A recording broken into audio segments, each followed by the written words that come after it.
Merhaba sevgili arkadaşlar, Bir Yumakla Gelenler YouTube kanalıma hoş geldiniz. Bugün sizlere bu önümde görmüş olduğunuz bandana modelinin yapımını anlatmaya çalışacağım. Böyle bakın iki renk olarak çalıştım. Videomuzu bu renkle çalıştık. Ben böyle ekstra farklı bir renk daha çalışmak istedim. Bu renkle de çok güzel oldu. Böyle model kendini tam anlamıyla gösterdi diyebilirim.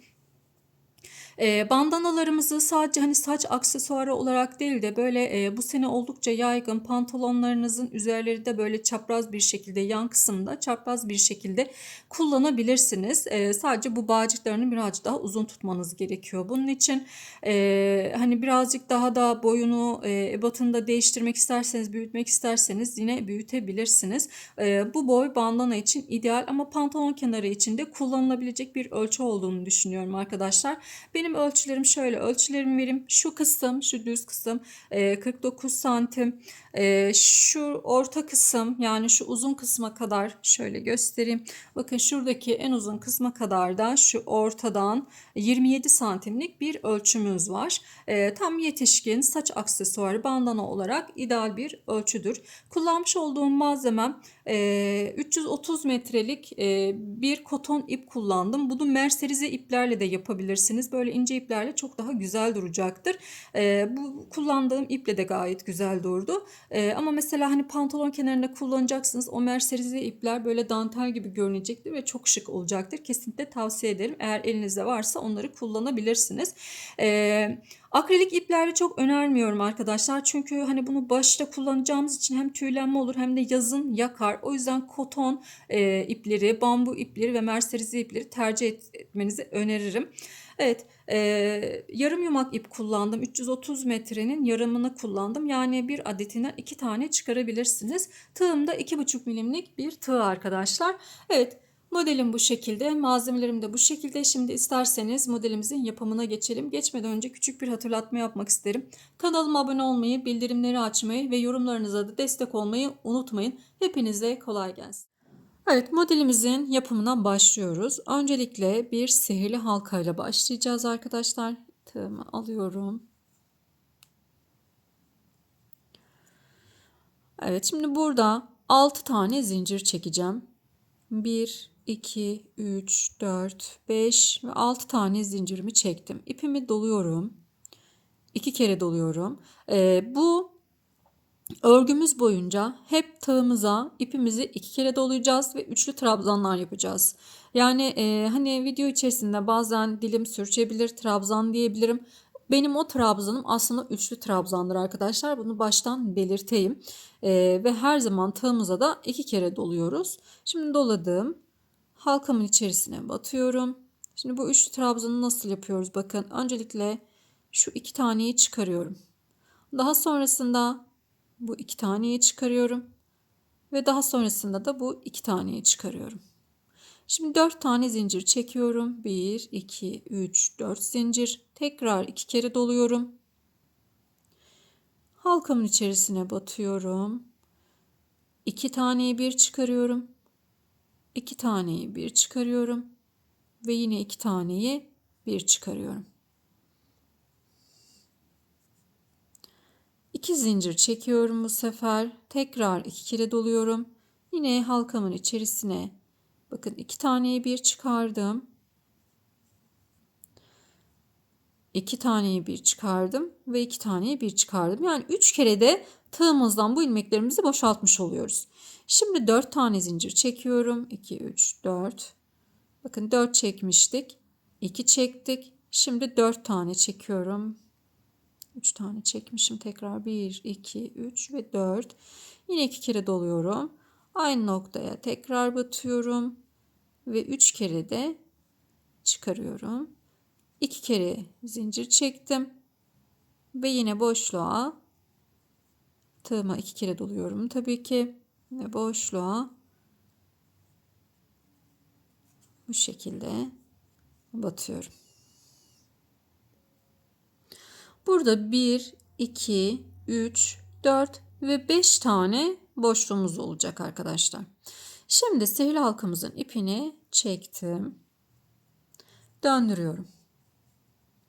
6 tane zincir çekiyorum. 2, 3, 4, 5 ve 6. İsterseniz bu dördüncü zincire bir tane işaretleyici takın. Sonrasında çünkü bu dördüncü zincirlere batacağız bitişlerde arkadaşlar. Hani ve gidişatımızın böyle dümdüz bir şekilde gitmesi gerekiyor. Onun için hani batacağımız yeri bilirsek sonda uğraşmamış oluruz. İsterseniz böyle dediğim gibi dördüncü zincire bir tane işaretleyici takın. Ama yok ben takmak istemiyorum bulabilirim derseniz de yine takmasanız da olur. Şimdi yine 2 kere doluyorum ipimi. Bakın ilk kutucuğu atlıyorum ve burada hatırlatmak istediğim şey var. Her dönüşümüzde yani örgümüzün her dönüşümüzde bu 6 tane zincirle dönüşümüzü sağlayacağız. Bunu da söylemiş olayım. Şimdi bakın bu ilkine atlıyorum.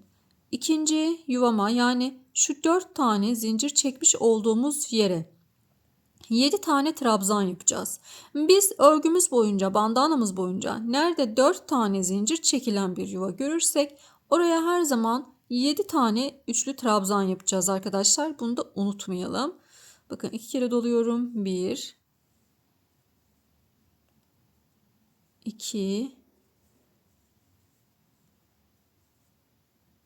3 hep üçlü trabzanlar yapıyoruz. 4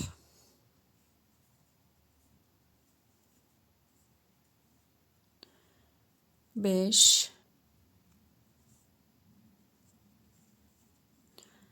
6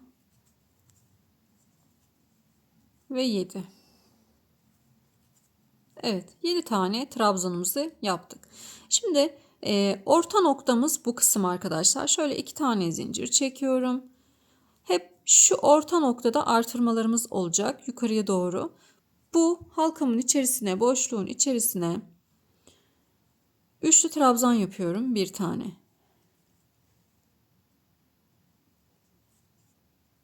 Daha sonra yine 2 tane zincir çekiyorum. Bakın yine burada önümde benim 4 tane zincir çekilmiş olan boşluğum var. 4 tane zincir çekilmiş olan boşluğu görünce ne yapıyorduk? 7 tane trabzan yapıyoruz arkadaşlar. Üçlü trabzan yapıyoruz. 1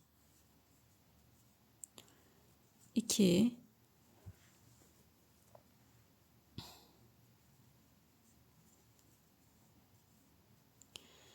3 4 5 6 7. Şöyle göstereyim bakın. Evet, 2 zincir çekiyorum. Şimdi bu sonda 6 tane zincirimiz vardı. Burada ne yapıyoruz? Hemen yine dördüncüye işte o işaretleyicimi taktırma sebebim oydu. Hani burada uğraşmamak için şöyle sayıyorum. 1, 2, 3, 4 veya şu baştan arkadaşlar 1, 2 tane sayıyorum. Bakın şuradan 1 şöyle düz çevirelim. Bakın 1, 2 zincir çekiyorum. 1, 2 tane atlıyorum. Üçüncüye şöyle üçüncüye üçlü trabzan yapacağım. 2 kere doluyorum.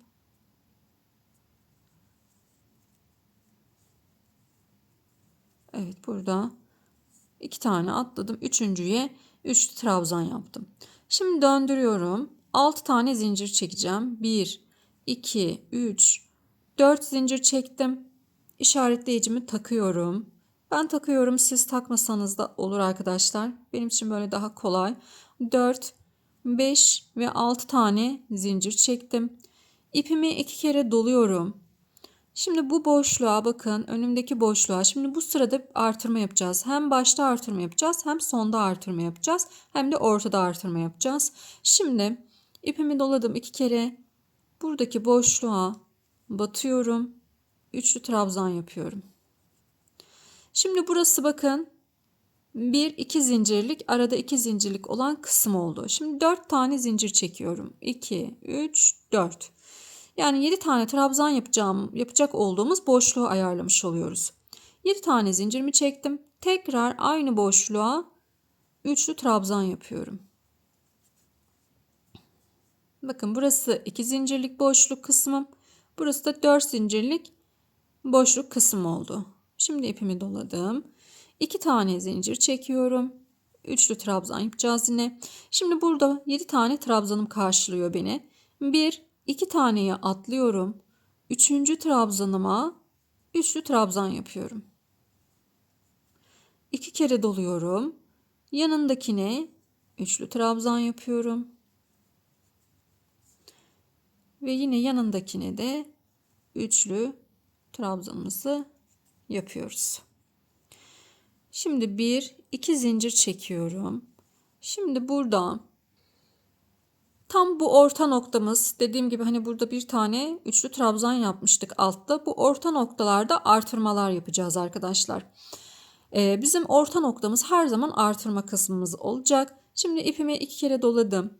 Bu üçlü trabzanımızın hemen tepe kısmına üçlü trabzanımızı yapıyoruz. Daha sonra 4 tane zincir çekiyorum. 2, 3, 4 zincir çekiyorum. Tekrar aynı yere üçlü trabzan yapıyorum. 2 zincir. Aynı yere üçlü trabzan yapıyorum. 4 zincir. Ve aynı yere tekrar üçlü trabzan yapıyorum. Şöyle göstereyim. Evet. Burada artırma yapmış olduk arkadaşlar. Bakın bu dörtlü zincir olan kısımlarım 7 trabzanlarımın oluşacağı kısımlar. Bu orta noktamda yine burada tek bir tane üçlü trabzan yapmıştık ya, bu orta noktamda o kısım olacak arkadaşlar. Şimdi devam ediyoruz. Bu tarafta ne yaptıysak bu tarafta da aynısını yapacağım. Şimdi 2 tane zincir çekiyorum. Bunun üzerinde 1, 2 tane atlıyorum. Üçüncüye üçlü trabzanımızı yapıyoruz.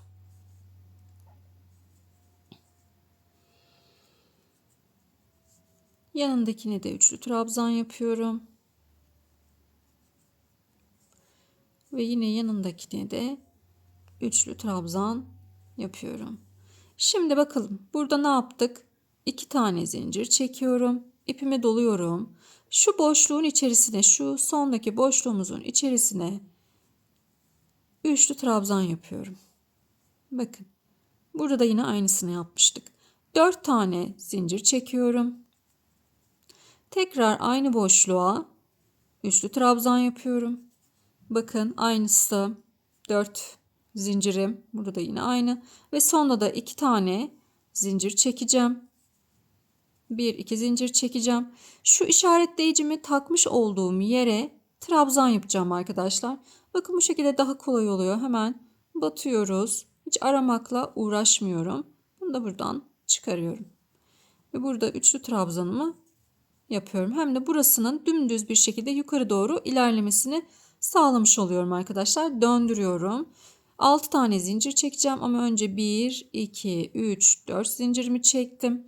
Yine işaretleyicimi takıyorum buraya. 5, 6 tane zincir çektim. Şimdi ilk sıradaki işlemimizin aynısını yapacağız. Ne yapıyorum? Bakın 2 zincir çekmiş olduğum kısmı atlıyorum. Burada 4 tane çekmiş olduğum, zincir çekmiş olduğum yuvam var. Buraya geliyorum ve buraya 7 tane trabzan yapıyorum. Sıralar birbirinin tekrarı oluyor. Bakın burada atlamıştık, bu kısımdayız. Şu anda şurayı yapıyorum. İkinci sırayı yapıyorum. Hep birbirinin tekrarı olacak. Yani şaşırdığınız yerde alt sırada ben ne yapmıştım diye bakabilirsiniz. Burada sanırım normal trabzan yaptım.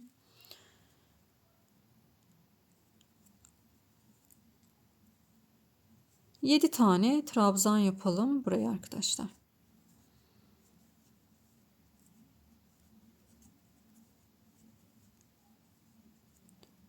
3. Biraz karışık gelebilir ama bir mantığını anlayınca gerisi gelecektir. 4,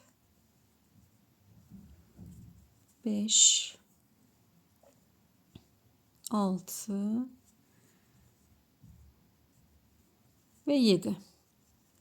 Evet, şimdi 2 zincir çekiyorum. Bakın burada şöyle göstereyim. Burada 3 tane trabzanım var. Bu 3 trabzanımın tam ortasındakine, bakın burayı da atlıyorum. Bu 3 trabzana geliyorum. Tam ortasındakine bir tane üçlü trabzan yapacağız.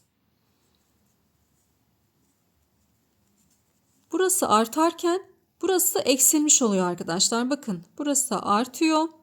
Burası da eksilmiş oluyor yukarıya doğru. Şimdi tekrar bir iki zincir çekiyorum. Burada bakıyorum şimdi. İkili trabzanımın olduğu boşluk var. Buraya atlıyorum. Buradaki 4 tane trabzan olan kısma geldim. Buraya 7 tane trabzan yapacağım. Üçlü trabzan. 1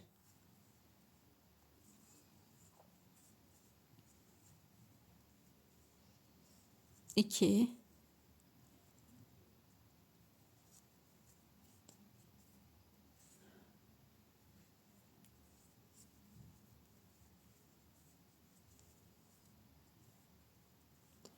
3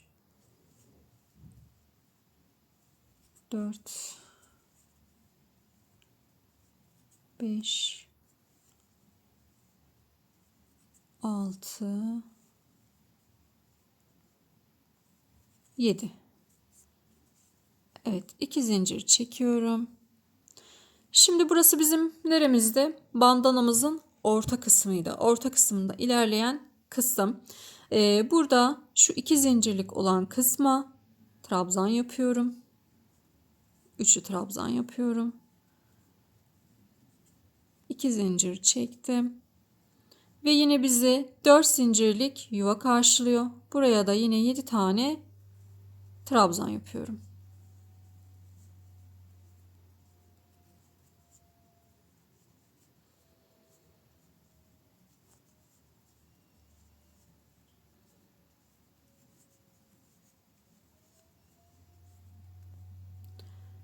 Beş,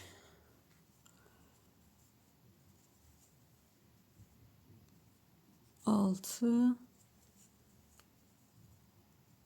ve 7. Şimdi şöyle bakalım. Bakın şöyle koyuyoruz. Örgümüzün tam orta noktası bu kısım arkadaşlar. Artırmalarımız hep bu şekilde burada oluyor. Orta noktası. O yüzden buradaki tam bu orta noktası burası olduğu için buradaki bu 2 zincirlik kısımlara hep birer tane trabzan yapıyoruz. Çünkü artırma yapacağımız için bu üçlü trabzanların üzerinde artırmalar yapıyoruz. O yüzden tam orta noktaya bunu yapıyoruz arkadaşlar. Devam ediyorum şimdi. Ne yapıyoruz? Bakın aynı şekilde devam edecek. Burada ne yaptıysam burada da yine aynı şekilde öreceğim. Şimdi 2 tane zincir çekiyorum. Burada beni 3 tane trabzanımın olduğu kısım karşılıyor. O zaman ne yapacağız? Bunu tam orta noktasına üçlü trabzan yapıp bunu bir trabzana düşürmüş olacağız arkadaşlar. Şimdi yine 2 zincir çekiyorum. Şimdi bakıyorum. Beni yine 4 tane zincirimin olduğu yuvam karşılıyor. Bu kısmı atlıyoruz tabii ki. Yine buraya 7 tane üçlü trabzanımızı yapıyoruz.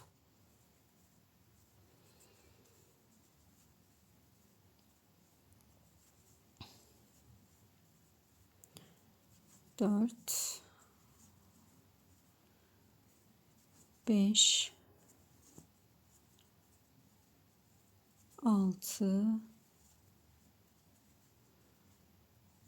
ve 7. 2 zincir çekiyorum ve şimdi geldik buraya.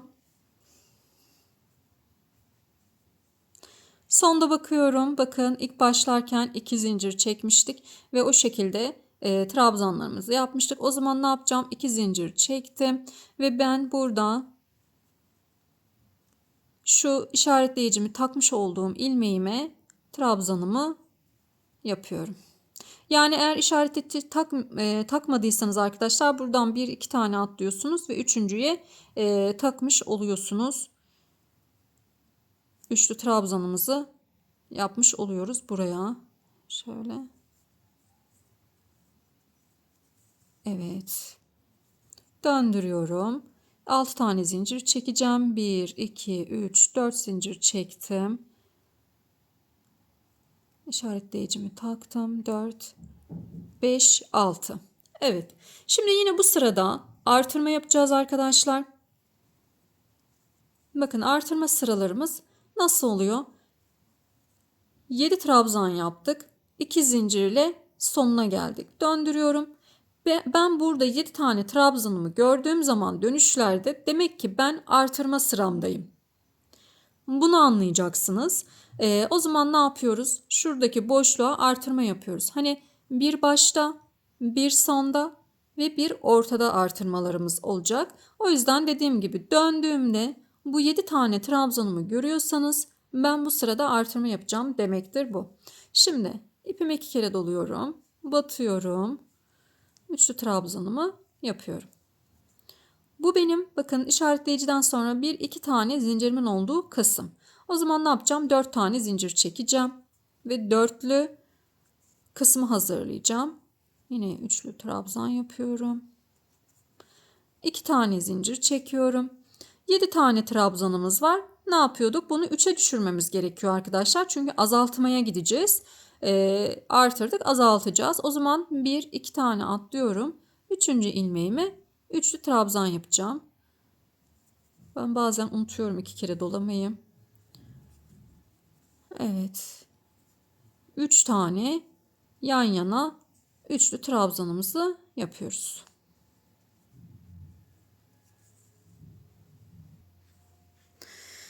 Yani umarım karışık anlatmıyorumdur. Elimden geldiğince kolay bir şekilde anlatmaya çalışıyorum. Hani mantığını anlayasınız diye açıklamaları da yapıyorum sonlarda.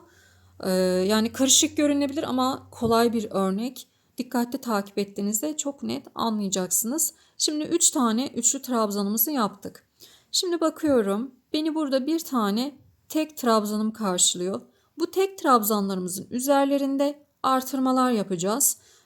Şimdi yani tek trabzan gördüğümüzde, tek üçlü trabzan gördüğümüzde biz artırma yapacağız demektir bu arkadaşlar. Çünkü bakın 7 trabzan, 3 trabzan, 1 trabzana düştüm. O zaman ben ne yapacağım? Burayı artıracağım ki tekrar hani 7 trabzanlı kısma geçebileyim. Artırıp azaltma kısmına geçebileyim. O zaman yine 2 zincir çekiyorum. Bunun üzerine batıyorum.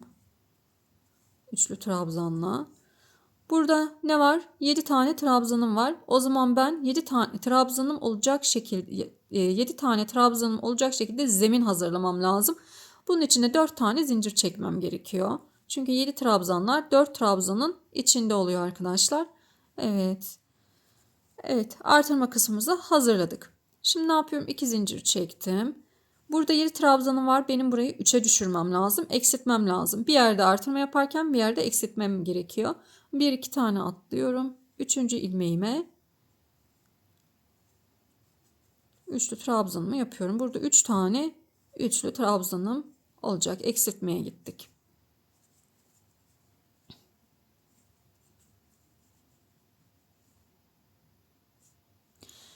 Şimdi 2 tane zincir çektim. Tam örgümüzün orta noktasına geldim. Şu sırada yapmış olduğumuz işlemin aynısını burada yapacağım. Ne yapıyorum? Bakın burada tek trabzanım vardı. Bunun üzerine artırma yapmıştık. Batıyorum.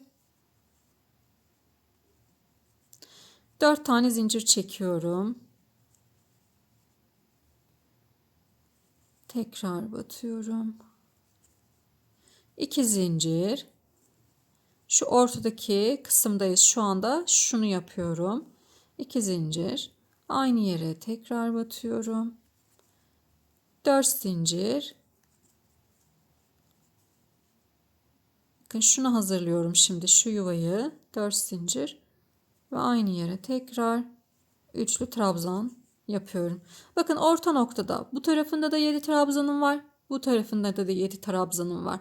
O yüzden onların zemini bu tarafta da yine yuvamı hazırlıyorum. Bu tarafta da yine yuvamı hazırlıyorum. Ortasındaki de tek trabzanla artırma yapacağımız olan kısım.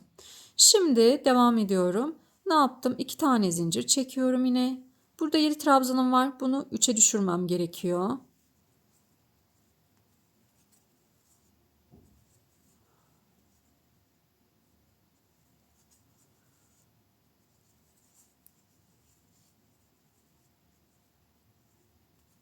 İki zincir.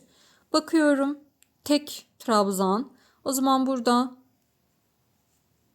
artırmaya gideceğim. 7 trabzan olacak olan zemini hazırlayacağım. Bunun için de 4 tane zincir çekmem gerekiyor benim. Ve aynı noktaya tekrar trabzan yapıyorum. 2 zincir, 1-2 tane atlıyorum. Üçüncüye üçlü trabzan yapacağım. Burayı azaltıyoruz. Gördüğünüz gibi trabzanları 7 trabzanlı olan kısımları azaltıyoruz. 1 trabzanlı olan kısımları da artırıyoruz. Mantığımız bu. Evet, 2 zincir. Şimdi burada da yine artırma yapmamız gerekiyor bizim. Trabzanımızdan sonrasındaki artırma yapacağız. Hemen şöyle bir üçlü trabzan yapıyorum.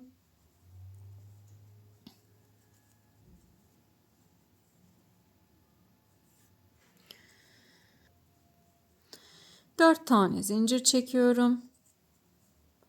Aynı boşluğa üçlü trabzanımızı yapıyoruz. Daha sonra 2 zincir ve şu işaretleyicimi takmış olduğum noktaya, buraya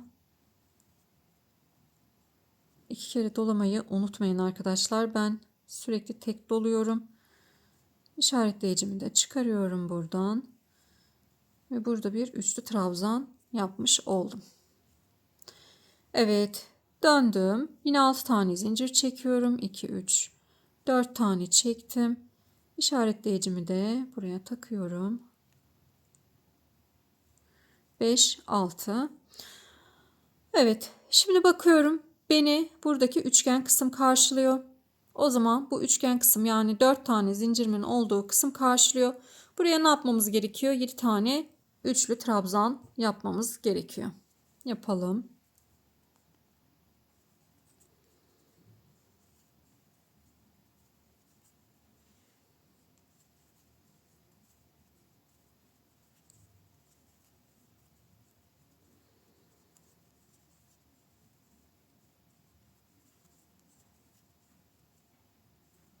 Yedi. 2 zincir çekiyoruz. Önümde benim ne var? 3 tane üçlü trabzanım var. O zaman ne yapacağım? Bunu 1'e düşürmem gerekiyor. Hemen bunun tam ortasındakine trabzanımı yapıyorum. 2 zincir çekiyorum yine. Bakıyorum beni ne bekliyor? Buradaki 4 zincirlik yuvam bekliyor. O zaman buraya ne yapmam lazım? 7 tane trabzan yapmam lazım.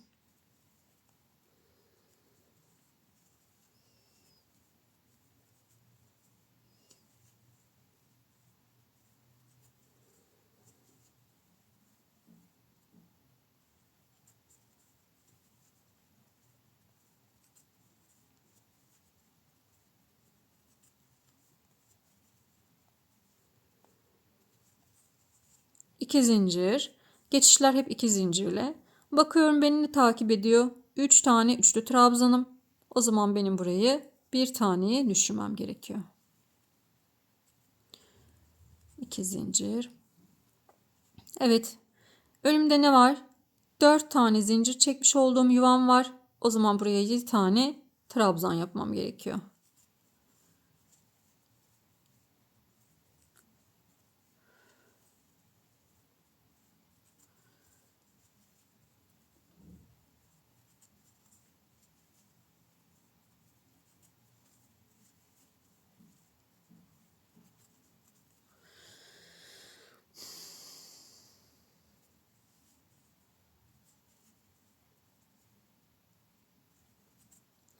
İki zincir. Bakın örgümün tam orta noktasındayım. O zaman ne yapacağım? Burası. Tam şuradaki 2 zincirlik, önümdeki 2 zincirlik kısma bir tane trabzan yapacağım. Bakın buradan yukarıya doğru hep aynı şekilde ilerliyorum. Yine 2 zincir.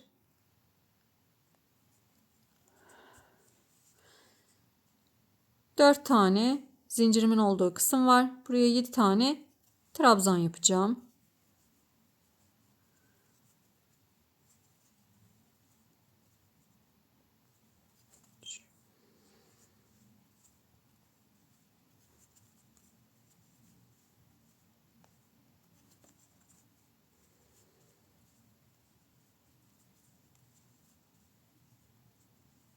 Yedi. 2 zincir çekiyorum.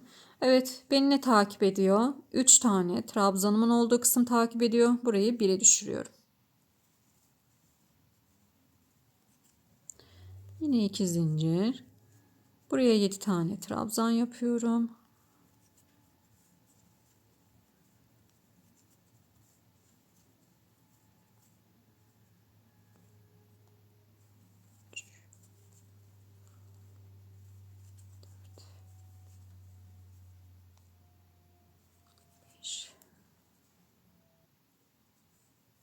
Yedi trabzanımı yaptım. 2 zincir. Buraya bir tane trabzan yapıyorum. 2 zincir. 7 trabzan yapmam için zeminim karşılıyor beni, yuvam. 7 trabzan yapıyorum.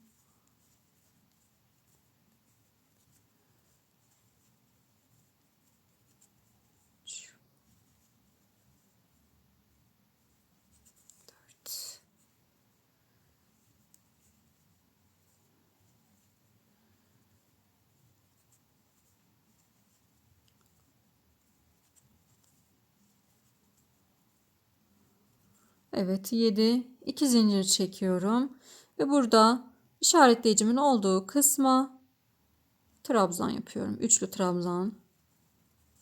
İşaretleyicimi de çıkarıyorum. Döndüm.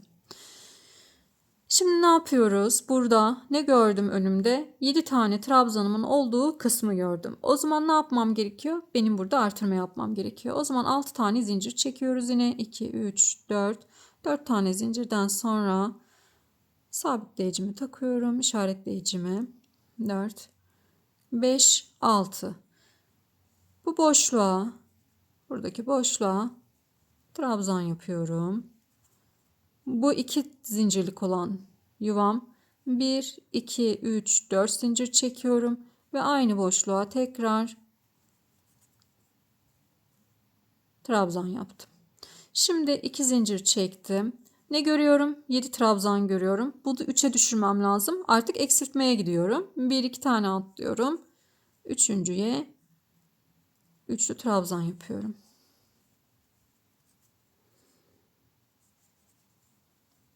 Sanırım anlaşıldı. Bu sırayı da döndükten sonra bundan sonra kendiniz gidebilirsiniz diye düşünüyorum. Dediğim gibi bir yerde artırma yaparken bir yerde eksiltme yapıyoruz. Bu kadar. 2 zincir çekiyorum. Ne gördüm? Tek bir trabzan. O zaman ne yapmam lazım? Burada benim 7 trabzanlık zemin hazırlamam lazım. Bir yuva hazırlamam lazım. Buraya batıyorum. 4 tane zincir çekiyorum. Ve aynı yere tekrar trabzan yapıyorum. 2 zincir. Burayı eksiltmem lazım. Eksiltiyorum. 3 taneye.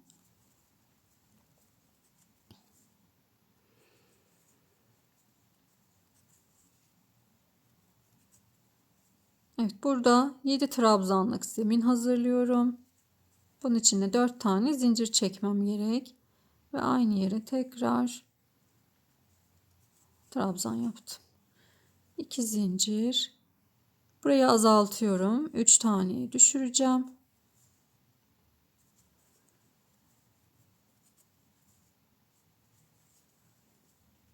Evet.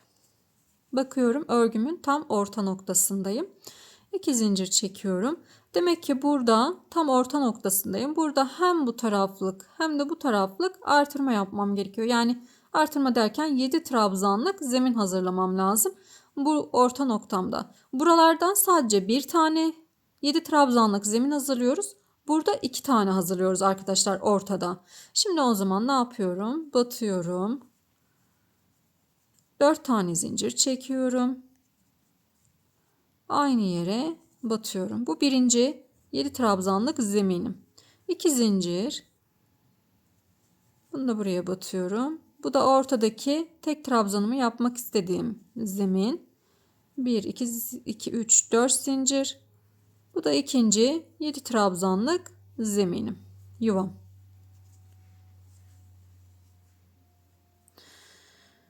Evet, 2 zincir çekiyorum. Şimdi buradan öteye yine aynı. Burayı 3'e düşüreceğim.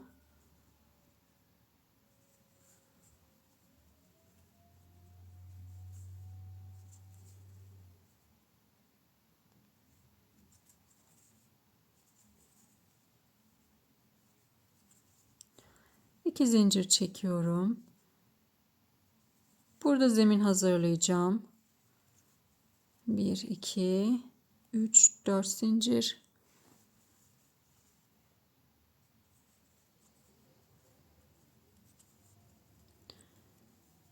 Buraya 3'e düşürüyorum.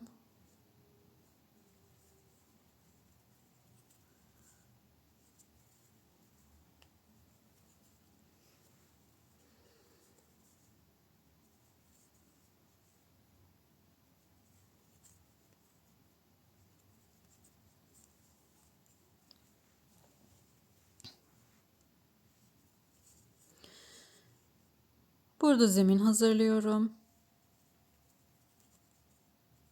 4 zincir.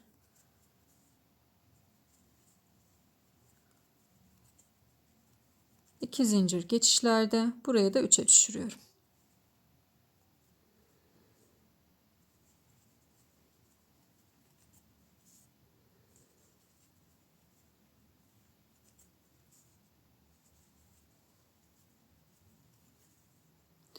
İki zincir. Burada yine artırma yapacağız. 3 trabzanlı olarak gördüğüm kısımdan sonra artırma yapacağım. Bunu da bu şekilde hatırlayalım.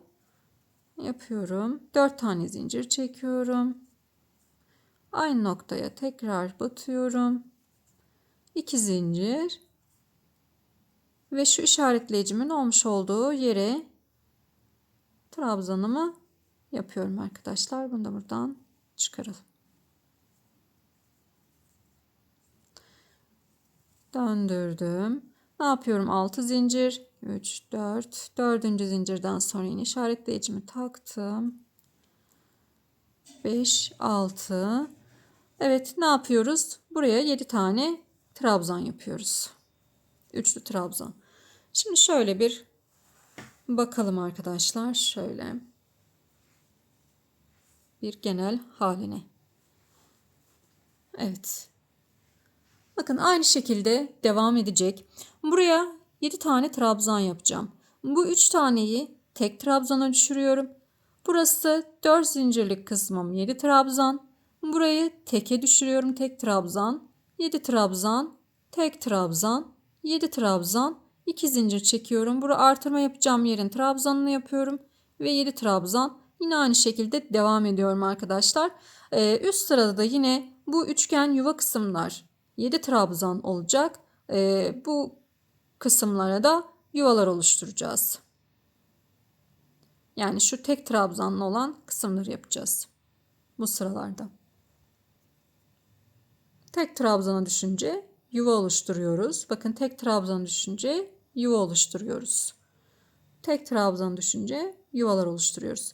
Yani şaşırdığınız yerlerde bir alt sıraya bakarak devam edebilirsiniz. Şimdi bunu istediğimiz ölçüye gelene kadar büyüteceğiz. Eğer pantolon hani kenarınıza pantolonun üzerine takmak için yapacaksanız daha uzun yapmanız gerekiyor. Bandana yapacaksanız da ben bitirdikten sonra ölçüleri vereceğim. Ben bandana yapıyorum şu anda. Bitirdikten sonra ölçüleri vereceğim. Zaten birazdan burada olacağım arkadaşlar.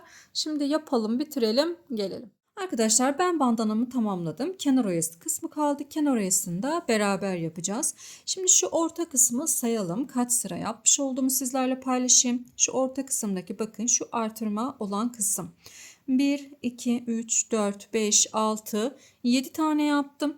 8. sıranın da sadece şu artırma kısmını yaptım. Şimdi bu sırada kenar oyasını gideceğiz ve burada bıraktım. Sizlerle beraber hani ipimi kesmedim. Sizlere göstermek amacıyla orada bıraktım.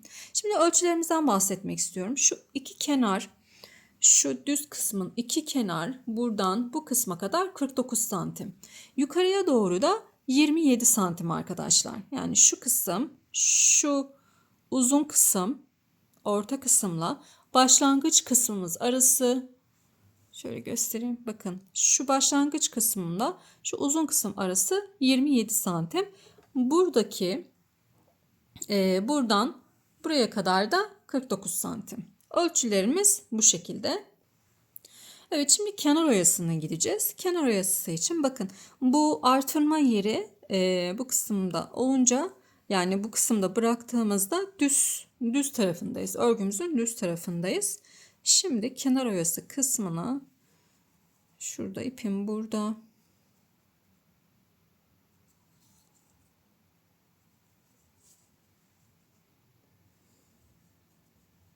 Bir zincir çekmiştim. Bir zincir çekiyoruz burada. Şimdi bakın şöyle yakınlaştıralım biraz. Evet. Şu kenardaki kısmı atlıyorum. Burada 4 tane zincir çekmiş olduğumuz kısım var. Bu kısımlarda yine işlem yapacağım. Buraya 10 tane trabzan yapacağım. Üçlü trabzan yapacağız arkadaşlar yine.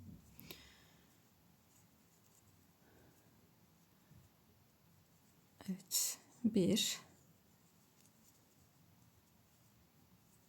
2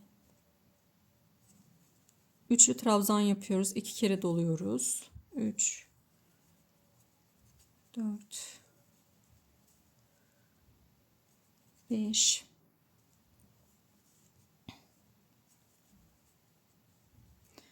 6 7 8. Eğer 10 tane fazla gelirse bu kısma 8 tane de yapabilirsiniz. 9 10. 10 tane dolgumu yaptım. Şimdi burada 3 tane trabzanımın olduğu kısım var. Bu 3 trabzanımın hemen ortasındaki ilmeğe batıyorum ve kaydırıyorum. İpimi doluyorum. Zincir çekmedim. İpimi doluyorum 2 kere. Şimdi geliyoruz yine bakın buradaki bu 4 zincirlik alana. Buraya da yine 10 tane trabzan yapıyorum.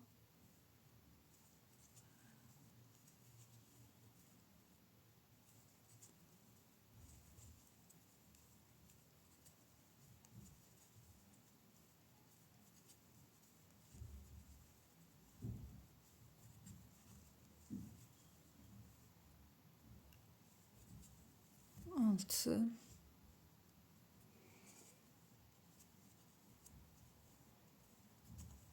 7, 8, 9 ve 10. Evet, yine şuradaki 3 tane üçlü trabzanımızın olduğu kısma geldik. Bunun hemen ortasındaki ilmeğimize batıyorum. Ve bu şekilde içinden geçiriyorum, kaydırma yapıyorum. Tekrar ipimi doluyorum 2 kere ve buradaki yine bu yuvaya 10 tane trabzan yapıyorum. Evet, bu şekilde ilerleyeceğiz. Bunların üzerine kaydırma yapıyoruz. Buradaki yuvalarımızın üzerine de 10 tane trabzan yapıyoruz. Şu orta kısma kadar gelelim. Evet, bakın tam orta noktasına geldim şu anda. Şimdi ipimi doluyorum. Şu ilk 4 zincirlik olan kısma 7 tane trabzan yapacağım. Üçlü trabzan. Buraya 7 tane yapıyoruz.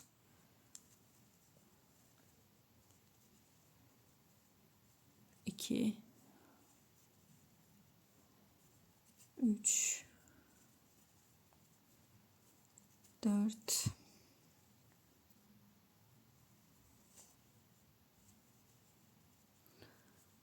5 6 7. Evet, 7 tane üçlü trabzanımızı yaptık. İpimi birazcık açayım.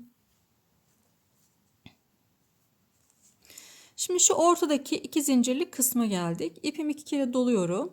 Hemen şunun üzerine, şuradaki bakın direğin üzerine bir tane üçlü trabzan yapıyorum. Daha sonra yuvamın içerisine 3 tane üçlü trabzan yapıyorum. 1 2 3 ve yine şu trabzanımın üzerine de yine tepe noktasına da bir tane trabzan yapıyorum. Buradaki 4 zincirlik alana da 7 trabzan yapıyorum yine. 1 2 3 4 5, 6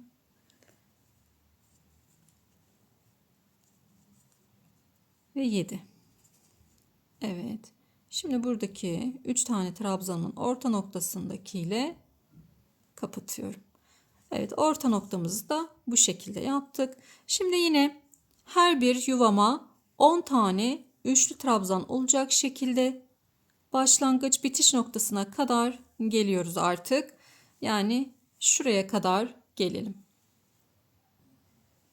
Sıra sonuna kadar geldim. Şimdi bakın şu kenardaki 6 zincirlik kısmım kaldı. İpimi doluyorum. 1, 2, üçüncüye. Üçüncüye trabzan yapacağım. Evet. Şimdi burada bağcık kısmına geçiyoruz. Bağcıklarımız için istediğiniz uzunlukta zincir çekebilirsiniz. Ben böyle bir 60 tane zincir çekmek istiyorum. 1, 2, 3, 4, 5, 6.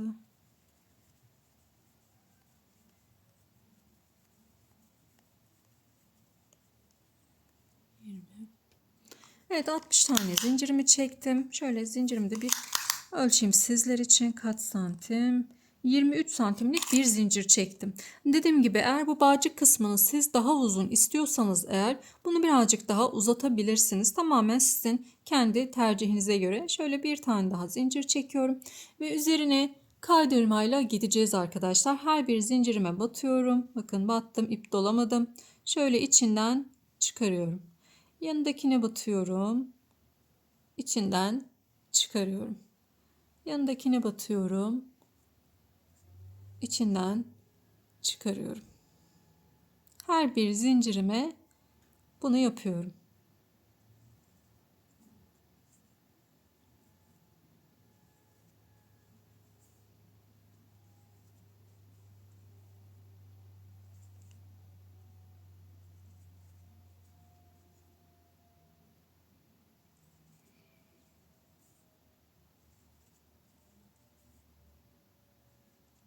Evet, dip kısma kadar böyle kaydırma yaparak gelelim. Evet, zincirimizin sonuna kadar kaydırmayla geldik. Şimdi şu yuvalarda işlemlerimizi yapacağız. Yuvaya batıyorum. Sık iğne yapıyorum. Tekrar aynı yere batıyorum. Sık iğne yapıyorum. Buraya 3 tane sık iğne yaptım. Yanındaki boşluğa geliyorum. 3 tane sık iğne yapıyorum. Her bir boşluğa 3'er tane sık iğne yapıyorum arkadaşlar. 1, 2, 3. Eğer burada boşluk kalırsa 4 tane de yapabilirsiniz. Boşluk kalmasın, düzgün olsun. 3. Yani bir yere 4 tane yaparsınız. Boşluk kaldı diyelim. Bir yere de 3 tane yaparsınız. O şekilde de ayarlayabilirsiniz. 3. Mesela ben burada bir tane daha yapacağım. 4 tane yapacağım buraya. Evet, buraya 3 tane sığacaktır. 2, 3. Bu şekilde kendi elinizde ayarlayabilirsiniz.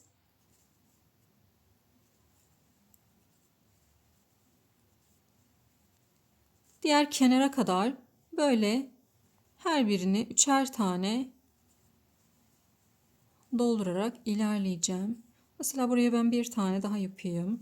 4 tane oldu.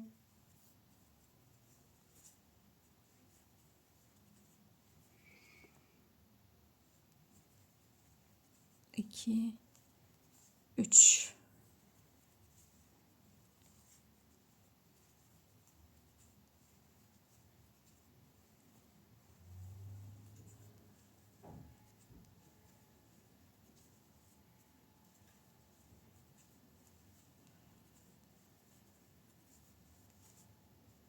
Buraya bir tane daha da yapabilirim.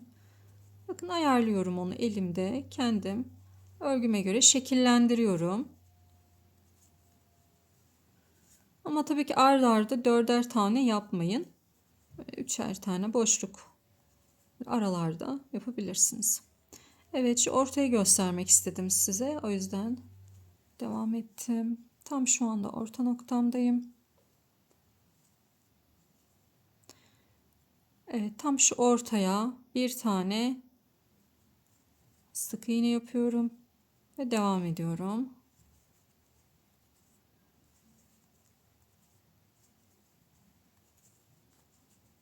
Bu ipi de yürütelim böyle.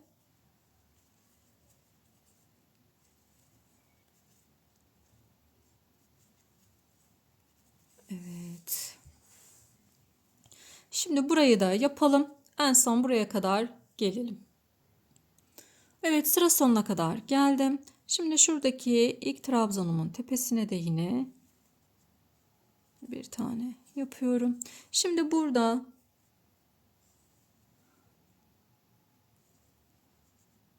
şuradaki zincire yapıyoruz arkadaşlar. Bakın şurada bir zincirimiz var. Ona yapıyorum. Şimdi 60 tane yine zincir çekeceğim. Bu taraftaki gibi yine 60 artı 1 zincir çekip üzerine kaydırmayla ineceğim arkadaşlar. Şimdi o kısmı da yapalım.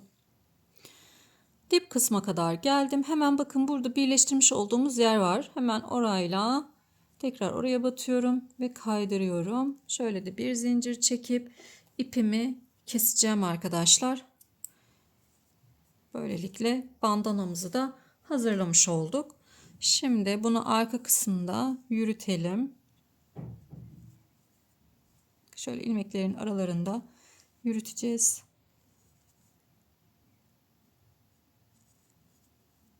Ne kadar çok yürütürseniz sökülme ihtimali ortadan kalkar. Ben şöyle biraz bu tarafa doğru geliyorum. Daha sonra döndürüyorum. Buradan alıyorum.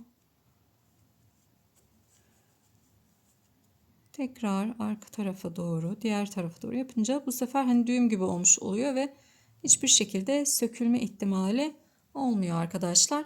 Şöyle. Evet, bandanamız hazır. Şimdi bu bandanamıza bir buharlı ütü vermemiz gerekiyor toparlanması için. Ben onu yapayım. Sonrasında şöyle bitmiş halini bir göstereyim. Buharlı ütü yaparken ütüyü direkt bandananın üzerine kesinlikle koymayın. Ya üzerine bir bez ve çok hafif böyle üstüne sürtmeniz gerekiyor. Veya buharıyla birlikte hani buhar verip şöyle elinizle düzleştirmeniz gerekiyor. Yani böyle hani normal kıyafet ütüler gibi bandanayı ütülemeyin. Bu sefer bandananız söner, kötü bir görüntü olmuş olur. Ve bunu yaparken de mümkünse arka yüzünden, ters yüzünden yapın. Ön yüzünden değil. Şimdi ben yapıp geliyorum. Arkadaşlar bandanamız hazır. Hafif bir buhar verdim. Bu şekilde şu kısımlarını düzelttim.